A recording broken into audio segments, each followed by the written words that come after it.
So in this Visme tutorial video, I'm going to be showing you guys how to add lines and arrows to a design here on Visme. So once you have Visme opened up on your device, go to the top left side of your screen, and right beside the circle and the pencil icon, there actually is this arrow and this line. This is lines and arrows, pretty straightforward.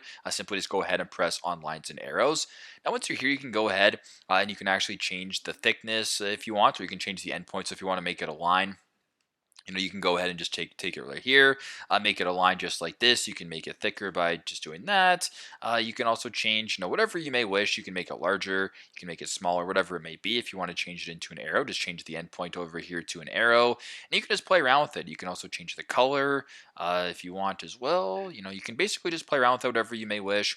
That's how pretty straightforward process, but that's how you guys can add lines and or arrows to a design here on Visme. Thanks again for watching, and I hope this video helps.